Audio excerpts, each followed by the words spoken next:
우리 마음가짐이 중요한 겁니다. 자, 옆 사람과 함께 쳐다보시고, 옆 사람을 쳐다보세요. 손을 잡으시고, 이 화창한 가을에 놀러 안 가고 이렇게 예배 자리에 왔다는 당신 대단한 신앙입니다. 오늘 꼭 은혜 받고 평생에 행복한 삶을 영위하시기를 축복합니다.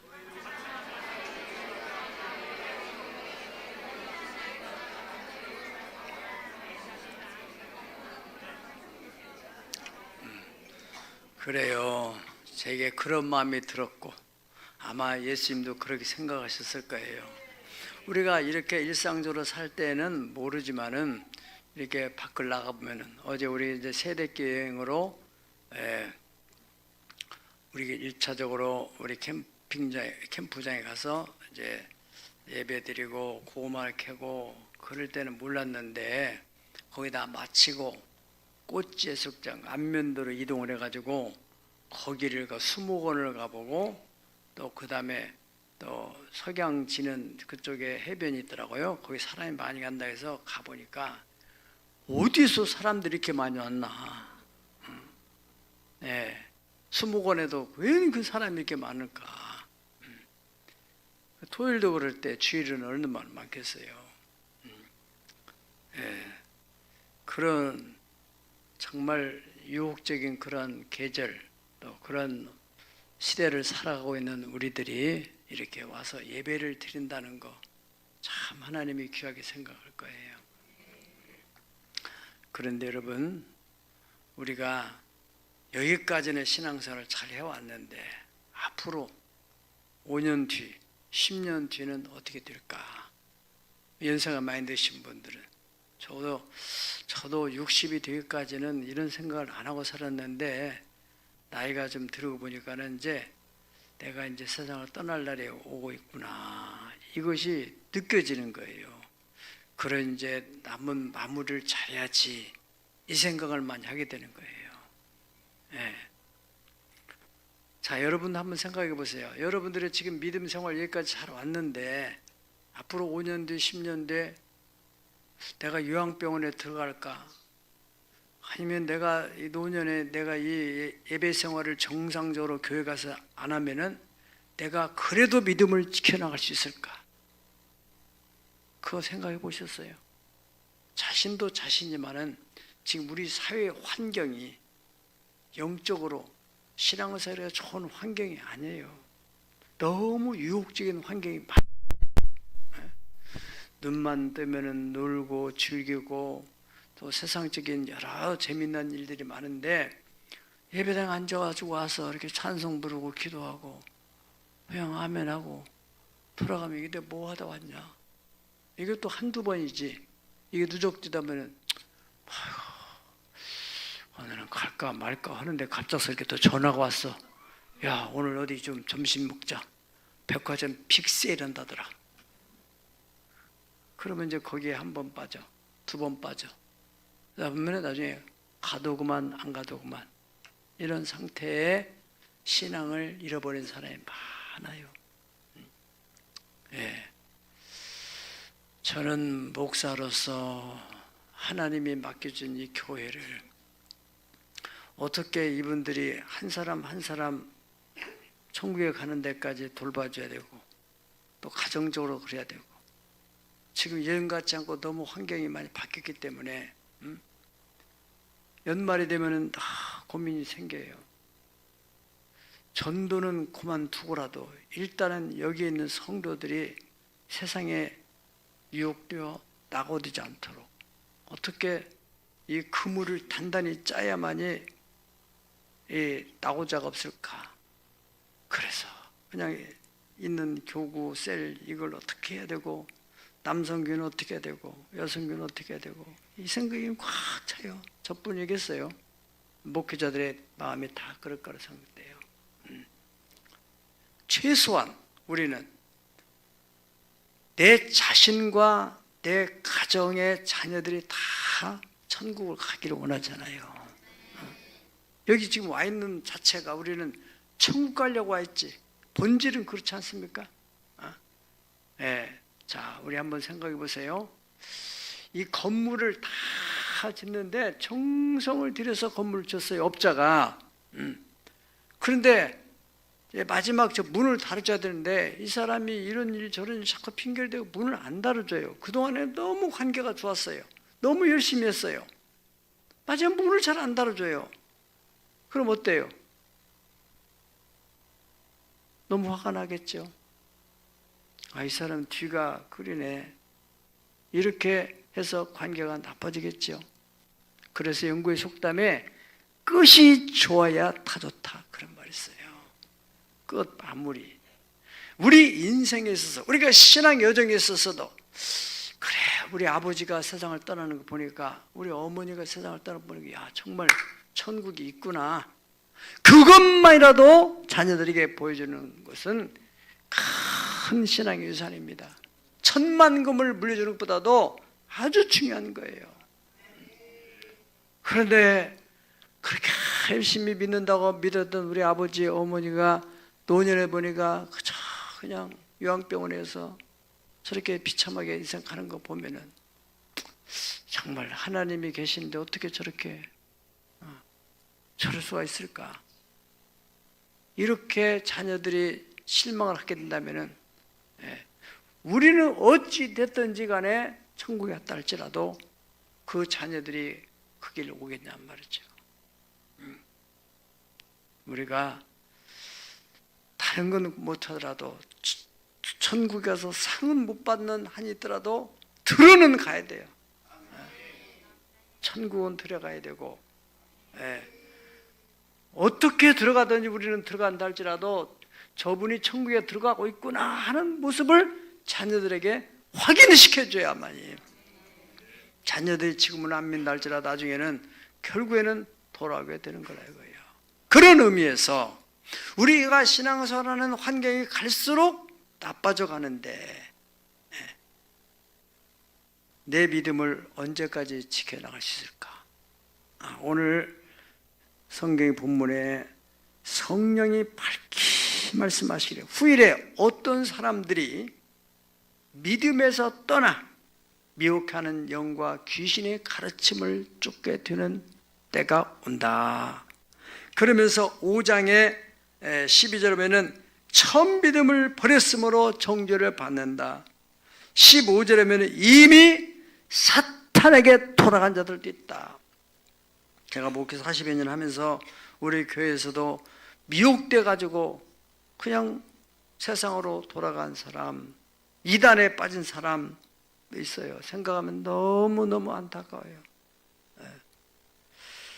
영국 사람들이 성경 다음으로 중요하게 생각하는 책이 존 버년이 쓴 철로역정이라는 책이라고 합니다.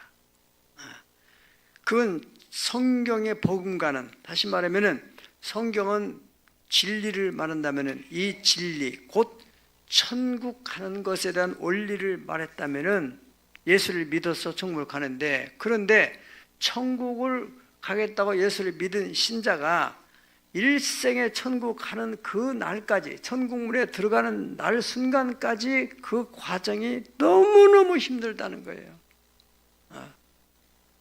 환경적으로, 육체적으로, 정서적으로 힘들고 또 유혹적인 것이 있어서 박해가 안 오면은 자꾸 유혹이 돼가지고 내가 세상에 그냥 빨려 들어가게 되는 그러한 일들이 있기 때문에 그러한 여정을 다 기록을 해놨어요. 그게 바로 철로 역정, 천국으로 가는 그 길이 험하고 힘든 길이다. 존 번이 어디서 영감을 얻었는지 자기가 경험을 통해서 채웠는지 이것은 다 모든 성도들이 공감하는 바예요. 정말로 믿음으로 바로 살려고 하는 사람에게는 얼마나 힘든 일들이 있는지 알 수 없어요. 마태복음 7장 13절 14절에 보면 예수님이 친히 하신 말씀 가운데서 좁은 문으로 들어가라, 멸망으로 인도하는 문은 크고 그 길이 넓어서 들어가는 자가 많지만은 생명으로 인도하는 그 문은 좁고 그 길이 협착하여서 찾는 이가 많지 않다. 천국으로 들어가는 길이 그렇게 녹록하지 않다. 그런 얘기지 않습니까? 그러니까 우리가 믿음으로 살기 위해서는 얼마나 많은 것을 포기해야 되고 마음의 또 생각과 또 행동에 대해서 얼마나 우리가 절제해야 되는지, 우리 교회 전교인 카톡방에 체육대회가 마치고 아마 월요일인지 화요일인지 어느 분이 거기다가 공개적으로 회개한다는 회개문이 올라왔어요. 체육대회를 열정적으로 하다 보니까 마지막 개주를 하는데 그 앞에 막 달려가는 팀이 우리 팀이 아니에요. 그러니까 그 사람이 넘어져 버리라. 차라리 하나님이 저 데려가 버렸으면 좋겠다. 막 이런 마음까지 막 들 정도로 막. 그 자기 속으로 생각한 건데 그게 마음에 불편한 거예요. 누가 뭐라고 하진 않는데도. 왜 그럴까요? 예수님이 그 마음에 계시니까 그렇겠지. 그까짓 건 뭐 그럴 수도 있고 저럴 수도 있지 뭐 그렇게 생각할 수 있지만은 그게 편치 않아서 이렇게 개인적으로 만나서 해야 되는데 만날지를 못해서 공개적으로 다 올렸다. 충분히 이해가 돼요. 여러분, 그렇게 유명한 사도 바울, 얼마나 주를 위해서 결혼도 하지 않고 평생을 헌신적으로 선교 사역을 했던 사도 바울이 고린도전서 9장 27절에 내가 내 몸을 쳐서 복종하게 하면 내가 남에게 전파한 후에 도리어 내가 버림을 당할까 두렵다. 그런 마음이 있다는 거예요. 그럴 수 있어요? 없어요? 있어요. 목사들도 뭐 바울이 그런데 목사들이 뭐 나는 당당해 아니죠. 많은 철로 역정, 천국으로 가는 길에는 많은 이러한 장애물들, 유혹의 사건들이 많기 때문에 그렇습니다. 그래서 고린도 10장에 보면은 선민 이스라엘 백성들이 애굽을 떠나서 가나안 땅으로 갈 때 얼마나 설레는 마음이 있어요. 시작이 참 좋았어요. 많은 기적도 체험하고 하나님은 정말 살아계신 하나님은 우리 하나님이시고, 광야를 거치면서 그들의 마음이 변화가 생겼어요. 유혹을 받았어요. 모압 족속들의 유혹을 받아가지고 간음하다가 2만 3천 명이 죽음을 당하게 됐고, 또 어떤 사람은 원망하다가 멸망신 자에게 멸망하여 죽었다 그렇게 말했어요. 고린도 10장 11, 12절에 보면은 그들에게 일어난 일은 본보기가 되고 또한 말세를 만난 우리를 깨우치기 위하여서 기록되었느니라. 신앙생활을 해나가고 있는 우리들을 깨우치기 위해서, 그래서 무슨 우리가 뭐 간음하지 않는다 할지라도 원망하고 불평하다 보면은 나도 모르게 점점 신앙에서 멀어지게 되고, 왜 교회가 그래? 왜 그 목사는 그래? 왜 권사는 그래? 자꾸 이런 마음 들으면은 나도 모르게 거기에 대해서 마귀가 틈이 타가지고 자꾸 그래, 꼭 뭐 교회 나가면 되냐? 이 교회만 나가야 되냐? 저 교회 가면 안 되냐? 저 교회 다니다가 여기도 똑같으네. 저기로 가볼까? 그 처음에는 이 교회가 맞아. 그런데 또 하다 보니까 사람이 모이는 곳인데, 그리고 교회라는 곳은요, 자기가 부족하다는 것을 안 사람들이 교회에 와 있어요. 나는 하나님 없이도 살 수 있는 당당한 사람이야. 그런 사람이 왜 교회로 오겠어요? 예수님이 하신 말씀대로 내가 의인을 부르러 온 게 아니라 죄인을 부르러 왔어. 건강한 자에게 의원이 필요 없고 병든 자에게 필요한 것처럼 내가 그 죄인 때문에 온 거야. 그렇기 때문에 자기 죄를 네 죄는 내가 알렸다. 그런 뭔가 나는 하나님이 필요해. 예수님의 피가 필요해. 이런 사람들이 교회 온 거 아니겠어요? 나는 그런 필요 없어. 그런 사람 교회 올 이유가 없죠. 그렇지 않습니까? 그러니까 내 사정이나 저 사정이나 다 어려운 문제들이 있는데 그것 때문에 원망하고 불평하다 보면은 신앙에서 멀어지게 된다 이거예요. 그때 마귀가 틈을 탄단 말이죠. 그래서 고린도 10장 11, 12절에 또 밑에 보면은요, 이렇게 선줄로 생각한 자는 넘어질까 조심을 해라. 아멘. 넘어질 수 있다. 우리 교회도 참 그런 아주 믿음이 대단한 분이 있었어요.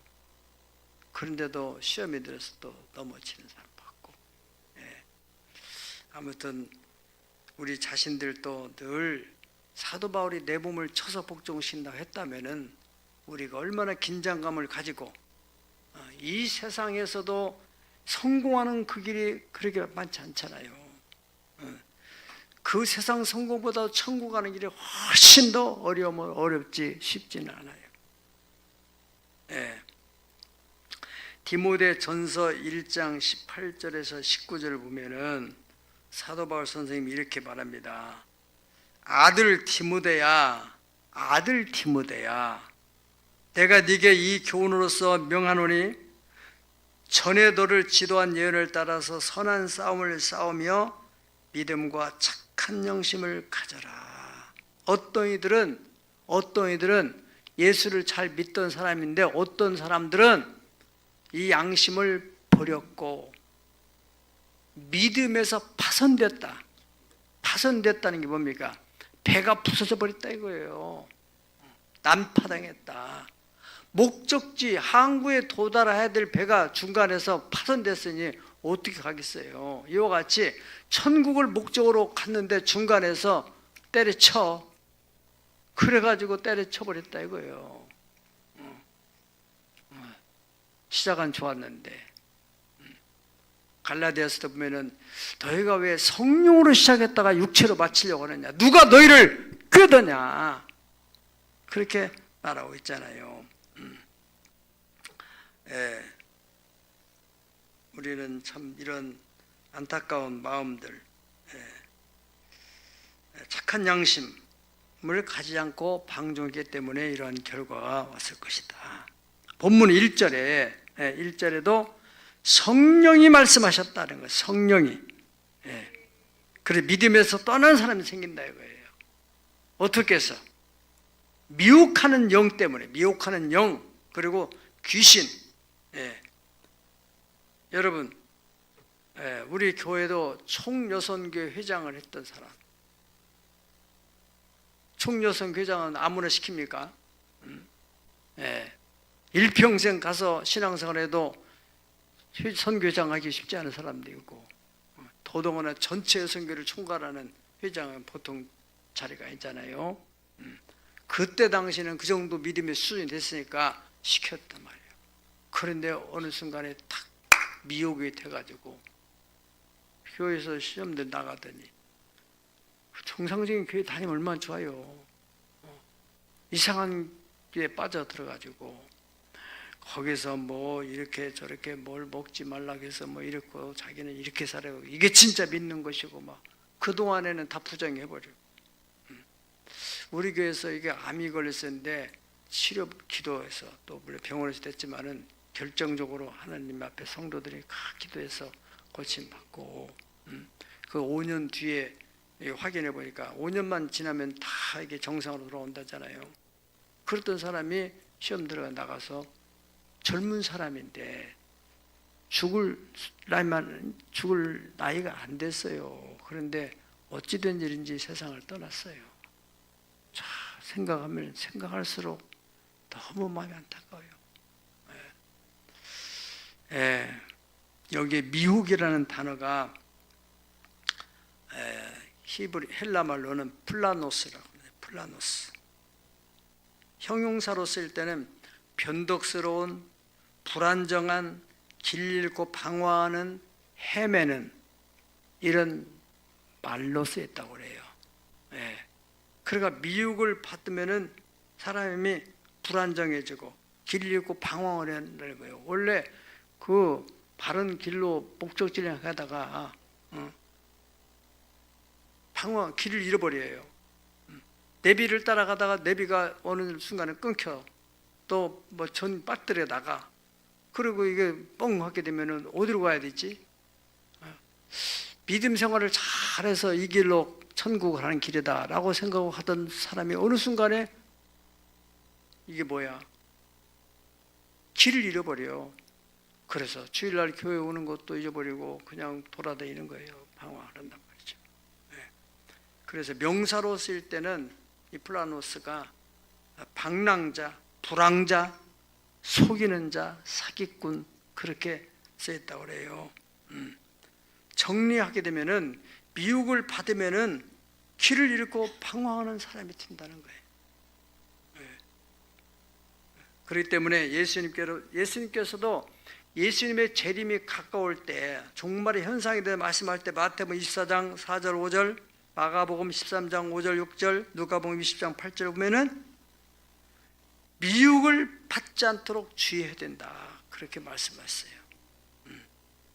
많은 미혹의 영들이 정상적으로 믿음으로 살아가는 사람들, 베드로 사도도 할 수만 있으면은 하나님이 택한 자라도 넘어뜨리려고 마귀의 역사를 한다 그렇게 말씀했어요. 오늘 본문에서는 크게 두 가지를 지적하고 있는데, 첫째는 혼인을 금해야 된다, 결혼을 하면 안 된다, 결혼하지 말아라.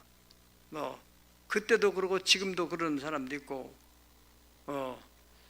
한 3, 4년 전 얘기 같은데요, 서울에 만민 무슨 교회를 큰 사람들이 수만 명 모인다고 하는데, 여기도 가끔 그 차가 돌아다니는데 그 성도가 우리 교회에 왔어요. 그 집사 했던 사람이. 딸이 이화여대 다녔다고 그래요. 결혼을 못할 때 결혼을 시켜야 되겠다고. 그런데 정년기가 넘었어요. 40, 그 당시 6인가 뭐 됐다고 그랬어요. 왜 못했느냐면은 그 목사가 그 결혼을 할 필요가 없다, 열심히 하나님만 섬기면 된다.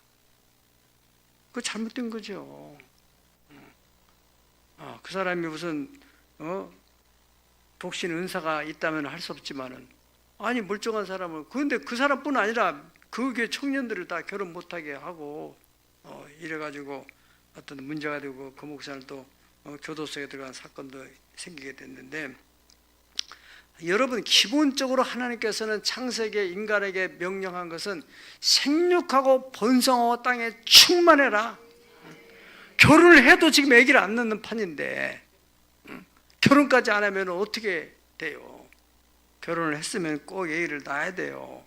낳고 싶어도 안 되는 사람도 있겠죠. 기도하고 또 의학적인 방법도 추구하고, 어떻든 하나님의 창조 명령이기 때문에 낳아야 돼요. 낳아야 돼. 아멘. 하나님 백성들이 아이고 애기 많이 낳으면 불편해서 난 못 살겠다. 그럼 옛날 사람들 5명, 6명, 8명 사람들은 어떻게 낳았어요? 이게 마음 문제예요. 마음 문제. 이 자녀가 얼마나 귀해요. 그렇잖아요? 여러분들 나이 드신 분들 손주 생기면 얼마나 기분 좋아요. 옷 걸린 것만 봐도 기분 좋대 나는. 그런데 하물며 하늘에 계신 하나님 아버지께서 얼마나 기뻐하시겠어요. 생육하고 번성하라는 명령을 따라 저렇게 자라나고 있구나. 영국 보면요, 기독교 국가, 이 세계 그 최고의 그런 기독교 국가였던 영국이 지금은 이슬람화돼. 영국 사람들은 청년들이 애를 잘 안 낳고, 이슬람 사람들은 제한 없이 막 낳고, 그리고 그 사람들이 막 투표해가지고 나중에는 이 정치들을 바꿔가지고 새로운 법을 만들고, 그래서 점점 이슬람에 유리하게 만들어 가고 있는 거예요. 우리나라도 다 남의 얘기 아닙니다. 농촌에 가보세요. 심각합니다. 우리 태안에 있는 그 힐링 캠프만 가더라도 애가 없어가지고 참 보통 심각한 문제 아니에요. 앞으로 4, 5년 지나면은 지금 이제 평균 연령이 75세, 80세 되는 연령인데 벌써 제가 하고 난 뒤에 지금 한 분도 안 계시고 돌아가셨죠. 우리가 지금 땅 빌려서 쓰고 있는 그 농장, 거기도 할머니가 농사를 질 형편이 못 되는가 봐요.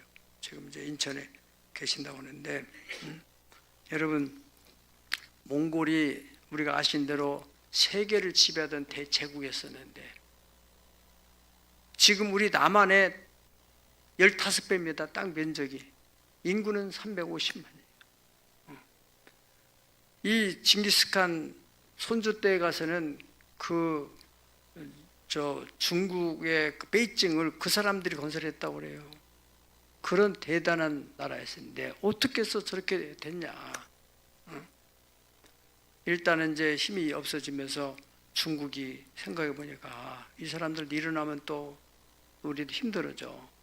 아주 근본을 자르려고 이쪽에 내몽골 쪽으로 난 중국이 이건 우리 것 금을 그려놨어요. 러시아 쪽에서도 그쪽에서도 다 가지고 바이카로스도 옛날에 다 그 몽골 거라는데 그냥 다 뺐고 그래서 가운데만 지금 남았어요. 거기다 대고 또 중국에서 전략적으로 했는지 남아불교를 집어넣어 가지고 말이죠. 초창기에 지금도 아마 그렇겠죠. 예. 이 남아불교는 장가 안 가고 다니는 것이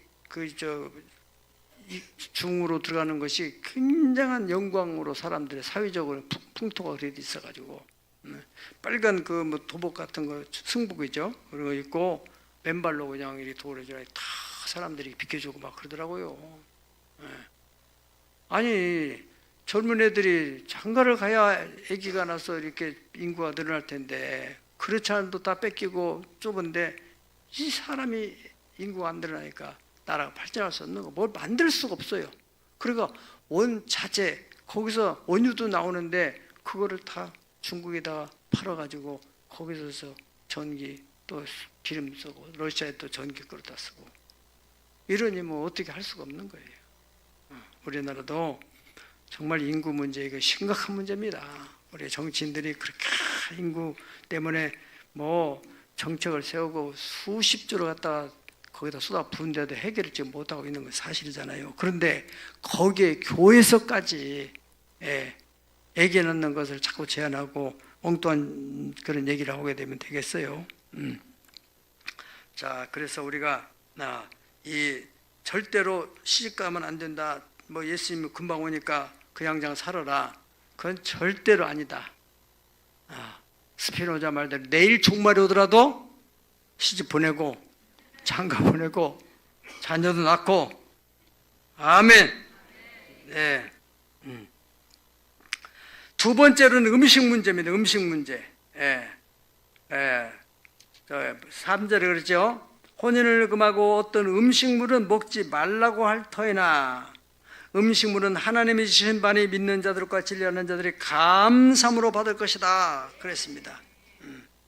음식, 이슬람, 유대교는 특별히 그런 뭐 음식에 대해서 오늘 우리나라에서 이제 안식교 같은 경우도 무슨 음식을 먹으면 안 되고 뭐 먹어야 또 되고 뭐 이 거룩해지고 하나님 계명 따라 살아야 되는 문제에 대해서 고린도 8장을 볼 것 같으면요. 고린도 8장을 여러분 한번 찾아보십시오. 고린도전서 8장에 보면은 이제 우상의 제물, 이제 교회에서 어떤 교회에서는 제사 음식 이런 문제를 또 다루기를 하는데 8장 8절 9절 음식은 8절 봅니다.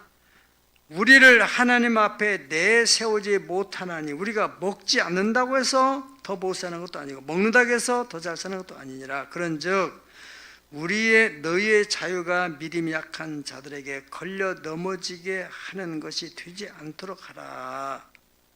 음식 때문에 믿음 약한 사람들이 시험 들지 않도록 해라. 그런 말입니다. 이 내용을 이제 좀 더 여러분들이 자세히 살펴보면은 이제 제사를 드린 음식에 대해서 이것을 먹어야 되느냐 안 먹어야 되느냐 뭐 이런 문제에 대한 그런 거예요. 그런데 그까지 그 제사 문제가 뭐냐? 그건 하나님이 만드신 음식인데 그래 기도하고 먹으면 된다 생각하고 먹는데 믿음이 약한 사람들은 좀 뭔가 찜찜하다. 근데 이 사람 때문에 그냥 먹었다면 뭔가 찜찜하면 그것이 문제가 된다는 거예요. 그런 사람을 위해서는 먹지 않는 것이 좋다. 그런 말씀입니다. 있습니까?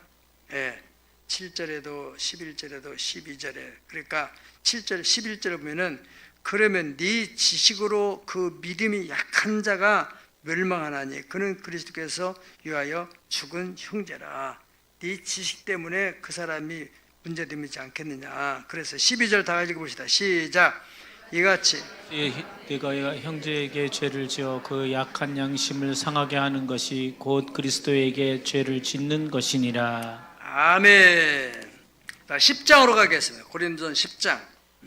10장에도 똑같이 이 고린도 교회 음식 문제 때문에 상당히 얘기가 많이 되더라고요. 고린도 교회는 이제 은사 문제와 이 음식 문제, 거기에 대해서 거기에 이제 우상의 제물, 우상의 제사를 하지 말라고 하는 것은 분명한 사실을 해서 안 되지만은 이제 음식을 먹는 문제에 대해서 23절에 보겠습니다. 23절, 모든 것이 가나 모든 것이 유익한 것이 아니요 모든 것이 가나 모든 것이 덕을 세우는 것이 아니니 누구든지 자기의 유익을 구하지 말고 뭐 하라고요?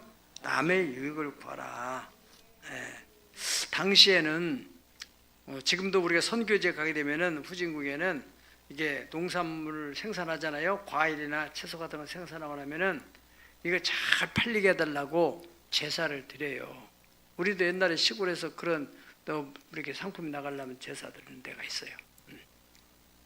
그러면 시장에서 파는 물건에 대해서 이걸 제사했느냐, 제사 안 했느냐 그런 걸 묻지 말으라는 거예요. 그러면 다 거기에 제사해서 나왔다면은 어떻게 해요? 그거 나 먹지 말면은 어떻게 해야 돼요? 굶어 죽으라는 거예요. 그건 아니잖아. 그런 문제에 대해서 이건 아주 상당히 중요한 문제입니다. 그래서 여기에 23절부터 볼 것 같으면은 10장 23절 그래 유익을 남의 유익을 구하라. 그래서 25절 나왔죠? 읽어보 시작. 아멘. 이거 제사하고 가져온 겁니까? 그게 묻지 말라는 거예요. 그 제사했다면 또 뭔가 찜찜해지잖아. 이건 하나님이 제사하기 전에 하나님이 만드신 거잖아요. 하나님 만드신 것을 태양빛을 비추고 또 비를 내려서 잘 생산이 되게 한 것을 어떤 불신자가 그걸 갖다가 제사했다고 해서 그걸 안 먹으면 어떻게 하냐고요. 다른 데서 가서 하면 되지. 다른 데도 그렇게 따면 어떻게 하냐고요. 아니 먹을 음식에다가 누가 거기다가 뭐 침을 뱉다든가 뭐 했다고 해서 그걸 안 먹으면 어떻게 하냐고요. 그건 귀신한테 제사하는 문제에 대해서 그건 아무것도 아니다. 그 얘기를 지금 하고 있는 것입니다. 자, 그래서 26절에 뭐라 했어요? 26절. 이는 땅과 거기에 충만한 것이 누구의 거예요? 주의 것이다. 27절. 불신자 중에 누가 너희를 청할 때 너희가 가고자 하거든 가서 너희 앞에 차려놓은 것은 무엇이든지 양심을 위하여 묻지 말고 먹으라.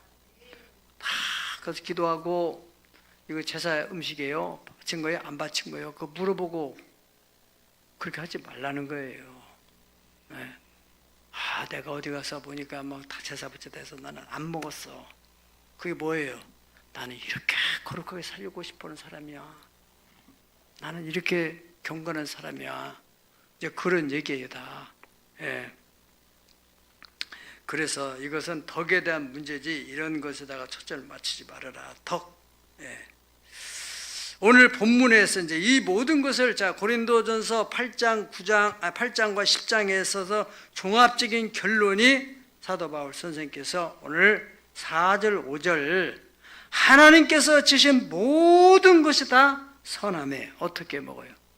감사함으로 받으면 버릴 것이 없다. 말씀과 기도로 거룩하게 지민이라. 아멘.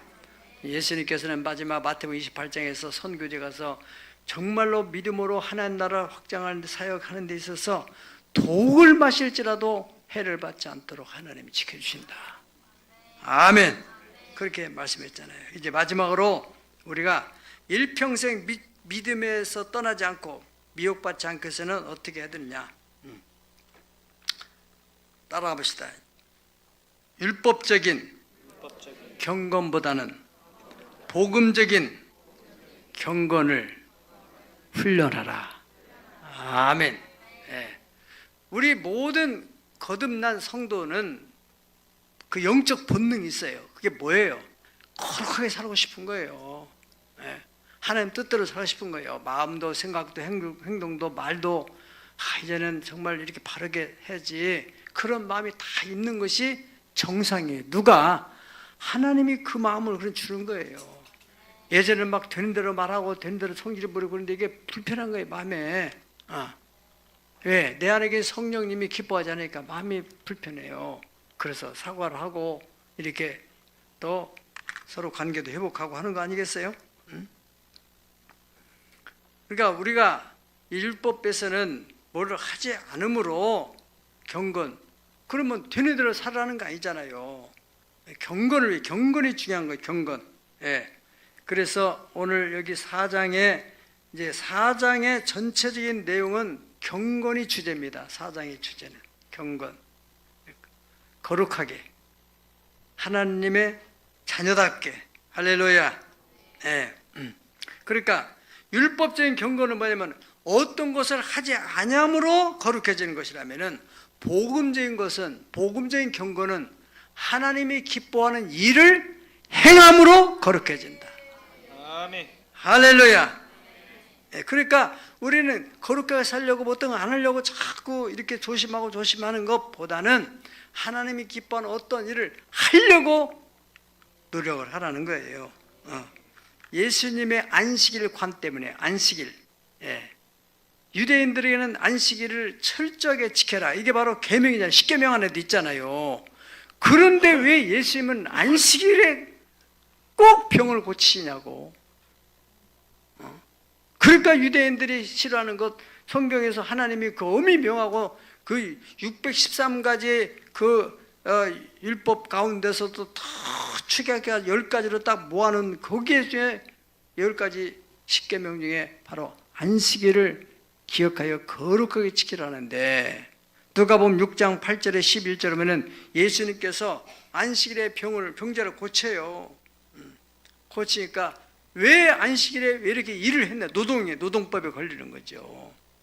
그때 예수님 뭐라고 6장 8절에 11절에 보면은 안식일에 선을 행하는 것과 악을 행하는 것, 그리고 생명을 구하는 것과 죽이는 것이 어느 것이 옳으냐.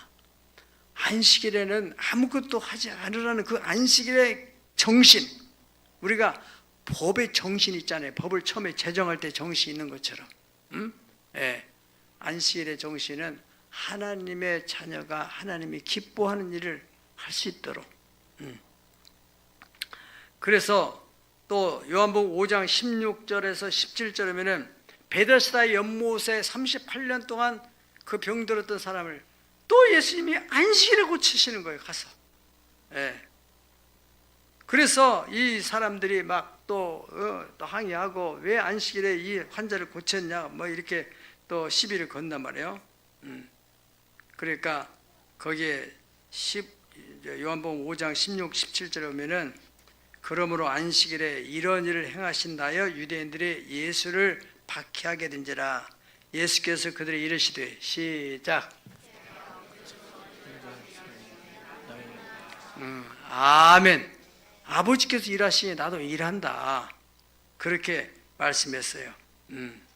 그리고 하나님의 이 자녀로서는 무엇이든지 우리가 율법적으로 뭘 안 하려고 하지보다도 적극적으로 하나님이 기뻐하시는 일을 하는 것이 더 우리 경건 생활에 유익하다. 아멘. 그런 것입니다. 디모데전서 6장 19절 또 10절 또 17절 19절 하면 이제 물질관에 대해서 예를 들어서 돈을 사랑하지 말아라. 돈을 사랑하면 일만하게 뿌리가 된다. 이것을 탐내는 사람들이 믿음에서 떠나 많은 근심으로 자기를 찔렀다.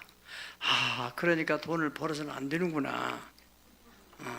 이렇게 해석을 하게 되면은 어떻게 돼요? 그렇다고 해서 안 벌러 갈 사람도 없고, 돈을 사랑하는, 돈은 벌어야 되는데 사랑을 하지 말아라는 건데요. 그거에 대해서 17절에 보면은요, 디모데전서 6장 17절에 지금 목회자 된 디모데에게 바울 사도가 지금 교육을 하는 거예요. 네가 이 세대에서 네 성도 가운데서 부한 자들을 명하여서 마음을 높이지 말고 정함이 없는 재물에 소망을 두지 말고 오직 우리에게 모든 것을 후히 주사 누리게 하시는 하나님께 두고 그 돈을 가지고 선을 행하고 선한 사업을 많이 하고 나눠지기를 좋아하고 너그러운 자가 되게 해라. 자꾸 그 돈을 자꾸 나누고 베풀어라. 그럼 어떻게 한다는 거예요? 하나님이 또 다른 공급로가 열리는 거예요. 이것이 하나님 나라의 신비한 경제관입니다. 여러분들이 돈을 쫓아가지 말고 정말로 여러분들이 그 물질을 그렇게 당장 막 어떤 데 투자하는 데만 신경 쓰지 말고 어렵고 힘든 사람들에게 구제하고 나누고 이런 것이 다 가난한 자를 보살피는 자는 하나님을 기쁘게 한다고 하는 거예요. 하나님이 그 사람에게 그 가난한 자가 보상하지 못할 것을 하나님이 해주신다는 거 아니에요. 그래서 19절에 이것이 장래에 자기를 위하여 좋은 터를 쌓아 참된 생명을 취하는 것이다. 자기를 위하여 자기 후손을 위해서 좋은 터를 쌓아두는 것이다. 아멘. 자, 여기에 중요한 거 10절에 보면은 디모데전서 6장 10절입니다. 돈을 너무 사랑하다 보니까 미혹을 받아서 믿음에서 떠나서 많은 근심으로 자기를 찔렀다. 돈을 사랑했다 보니까 믿음에 떠나게 된다 이거예요. 자, 오늘 본문 말씀으로 결론을 맺겠습니다. 1절에서 5절까지는 하나님의 말씀과 기도로 우리가 거룩해진다 그렇게 말씀드렸고 6절에서 16절까지는 경건 생활을 통해서 믿음에서 떠나지 않는 길이 뭐냐? 7절 봅니다. 망령되고 허탄한 신화를 버리고 경건에 이르도록 네 자신을 연단해라. 경건에 이르도록 자꾸 자신을 훈련해라. 13절 시작. 내가 아멘. 내가 막 거룩하게 나 혼자 막 믿음 생활을 이렇게 하려는 것만 생각하지 말고 나는 혼자 막 금식하고 철야하고 또 성경을 막 몇 독씩 하고 중요하다 이거예요. 네, 여기 뭐라고 있어요? 읽는 것은 당연히 내가 영적 지식을 읽어야지만은 성경을 많이 읽어야지만은 그 다음에 뭐예요? 권하는 것, 가르치는 것. 3분의 1을 읽으면은 3분의 2는 권면하고 가르치는 것. 그런 의미에서 우리가 교회에서 직분을 가지고 셀 리더하고 교사하고 이런 것이 중요한 거예요. 저는 참 지금 제가 이렇게 목사로서 이 사역을 하는 것은 청년 때 교회에서 교사를 맡으면서 교사를 맡으면서 아이들을 가르치고 또 요절을 외우게 만들고 하다 보니까 내가 외워야 되고 거기서 굉장히 영적 지식이 많이 생기더라고요. 교회에서 자기 혼자 막 경건하게 알아서 혼자 신에서 하는 것보다도 이렇게 누군가를 돌보고 섬기고 이것이 훨씬 더 내 경건, 내 영적 생활에 유익하다는 거예요. 그걸 기억해야 됩니다. 그래서 15절을 보시다. 15절 시작. 이 모든 일에 전심전력하여 너의 성숙함을 모든 사람에게 나타나게 하라. 아멘. 이런 일에 네가 전심전력해서 네가 경건생활을 이렇게 해서 저 사람이 대단히 믿음이 자랐구나. 그렇잖아요. 우리가 신앙생활을 하다 보면은 사람은 그냥 10년 전이나 지금이나 편하지 않네. 그런 사람이 있는가 하면은 이야, 이 사람이 어떻게 믿음이 축축 자랐는가. 그 사람 분명히 사역을 하는 사람이에요. 자기 혼자 거룩하게 자기를 관리하는 데다가 신경 쓰지 않고 어떻게 하면은 하나님을 기쁘시게 할까. 사역자들. 16절 이렇게 되면은 네가 네 자신과 가르침을 살펴서 일을 계속하게 되면은 어떻게 돼요? 이것을 행함으로 네 자신뿐만 아니라 네게 듣는 자들을 구원하게 된다. 아멘. 자, 여러분 결론적으로 내 신앙생활의 마지막 끝까지 내가 지금까지 유지했던 이 영적 상태를 유지할 수 있는 길이 뭐예요?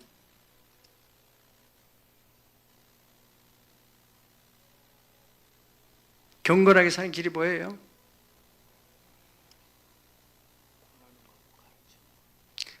율법적으로 거룩해지려고 하지 말고 복음적으로 거룩해지려고 해라. 아멘. 율법적으로는 어떤 것을 하지 않으려고 자신을 관리하려고 쥐어앉으려고 애를 쓰는 것이라면 복음적인 거룩은 다른 사람들이 그런 일에 빠지지 않도록 자신을 돌보면서 사람들을 돌보는, 그것이 결과적으로 너와 네 자신뿐만 아니라 내게 듣는 자를 구원하게 된다. 아멘. 네, 주님 오시는 날까지.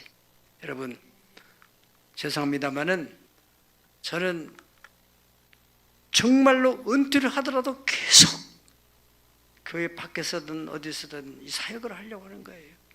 누굴 위해요? 내 자신을 위해서. 그냥 쪼그려 앉아가지고 혼자 막 산속에 들어가서 돌을 닦다 보면 무너지는 거예요. 어려운 사람도 돌보고 선교제가 돌보고 내 자신과 내게 듣는 자를 구원하는 길. 이것이 마지막 순간까지 내 믿음을 지켜나가는 비결이다. 우리 모두 다 이렇게 되기를 예수의 이름으로 축복합니다. 기도하겠습니다.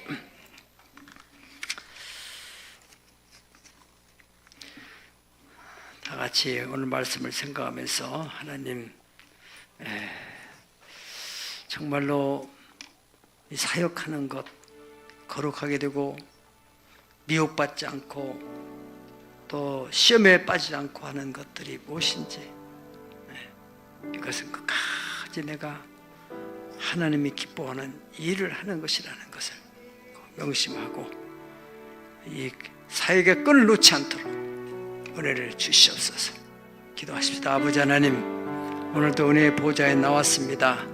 주님이시여, 들은 바 말씀이 우리에게 믿음이 되어서 영혼의 양식, 삶의 지혜 되게 하여 주시기를 간절히 원합니다. 우리 하나님 아버지시여, 여기까지도 하나님이 우리를 도와주셨습니다. 우리의 여정이 끝날 때까지 최소한의 이 믿음을 지켜서 우리 후손들에게 마지막 가는 아름다운 모습을 볼 수 있도록 하여 주시고, 그러기 위해서 내가 영적으로는 늘 관리를 해야 되겠습니다. 하나님, 절대로 세속화되지 않게 하시고 이 유혹 많은 세상에서 여기에 빠져들지 않게 하시고 우리를 잘 관리하고 내 자신을 관리하고 다른 사람들의 영혼을 관리해 줌으로 말미암아서 더불어서 주님 말씀하신 대로 네 자신과 내게 듣는 자를 구원한다고 하신 말씀을 마음에 깊이 새기고 이런 미혹의 영에 빠지는 일 없게 하시고 사탄의 유혹에 시험드는 성도가 없게 도와주시소.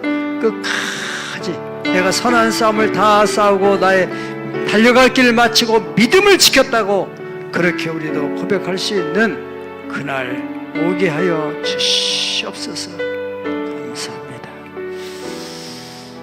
몸이 아픈 분들은 아픈 분 손으시고 소원해 가신 분은 마음에 손 얹고 기도하겠습니다. 아버지 하나님, 오늘도 은혜의 보좌에 나온 저희들에게 주신 이 말씀, 때를 따라서 돕는 은혜라고 하셨습니다.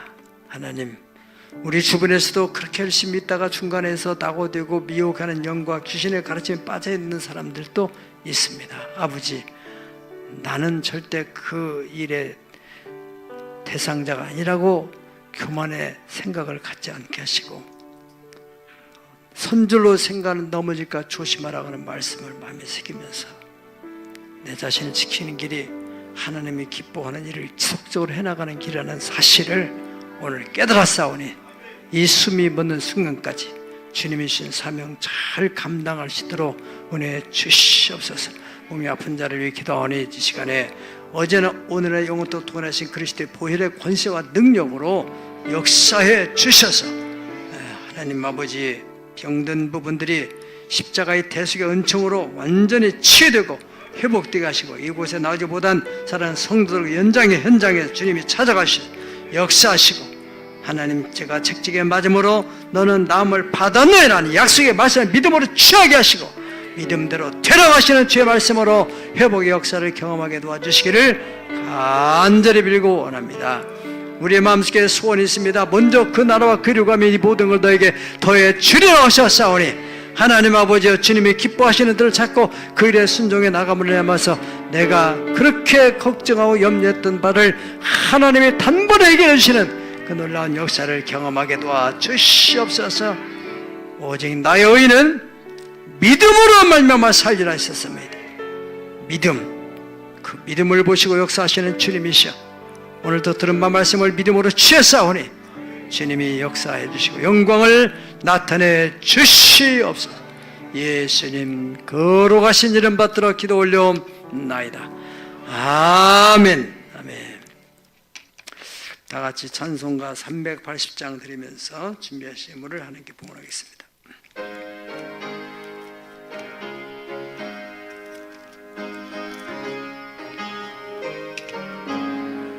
나의 생명 되신 주 주님 앞에 나아갑니다. 주의 흘린 보혈로 정케 하사 받아주소서. 날마다 주를 찬송하겠네. 주의 사랑 줄로서 나를 굳게 잡아 매소서. 괴로운 세상 지날 때 나를 인도하여 주소서. 주를 믿고 나가면 나의 길을 잃지 않겠네. 날마다 주를 찬송하겠네. 주의 사랑 줄로서 나를 굳게 잡아 매소서. 세상 살아갈 때에 주를 더욱 사랑합니다. 밝고 빛난 정국에 나의 영혼 들어가겠네. 아멘. 날마다 주를 찬송하겠네. 주의 사랑의 줄로 나를 굳게 잡아 매소서. 아멘. 아버지, 날마다 주님을 찬송하고 주마다 주님 전에 나와서 예배하는 일 하다가 주님 부르신 날에 호련히 천군 천사의 옹임함 받으면서 가는 모습을 우리 후손에게 보여주고 싶습니다. 그래서 우리 후손들 가운데 한 사람도 지옥불에 들어가는 이가 없도록 우리가 전도는 못할지라도 우리 후손에게 이러한 아름다운 신앙의 위산을 물려주십습니다. 아버지, 그렇게 해서는 내 힘으로 되지 않는 바 하나님, 주님의 사랑의 줄로 우리를 굳게 잡아 매주셔서 세상 길로 가지 않도록, 미혹에 빠지지 않도록 붙들어 주시옵소서. 때를 따라 도우시는 은혜, 그때마다 하나님의 전에 올 때마다 말씀으로 우리를 새롭게 하시고 강하게 만들어 주시옵소서. 귀한 예물 하나님께 봉헌합니다. 주님 명령 따라서 하나님의 것은 하나님에게, 가이사의 것은 가이사에게 돌리라고 하신 아버지, 주님의 것으로 알고 시민권자로서 하나님 앞에 예물을 드리는 11조 예물을 받으시고 저들의 재정에 기름을 부으시고 축복하시되 하나님 모든 일에 넉넉해서 모든 착한 일을 넘치도록 하는 삶으로 말미암아 이것이 바로 장래의 자기를 위하여 좋은 터를 쌓아 생명을 취하는 것인지를 알게 하여 주시옵소서. 감사의 물을 받으시고 감사하는 마음과 또 감사할 환경 사건이 끊어지지 않도록 은혜 위에 은혜를 복에 복을 더하여 주시옵소서. 하나님 앞에 여러 가지 선교 예물과 차량 선교 예물, 구제 예물을 드리는 손길들 일천번째 소원을 하는 바는 다 주님이 기억해 주시되 심은 대로 거두리라 행한 대로 갚아주리라 하신 말씀대로 하나님 복을 주셔서 이 땅에 사는 동안에 꾸어줄지라도 꾸임받지 않게 하시고 있을지라도 내려가지 않도록 은총을 베풀어 주시고 우리 당대뿐만 우리 후대까지 신앙의 명문가를 이루도록 하나님의 부유와 재물과 의가 머무르는 가문을 이루게 하여 주시옵소서.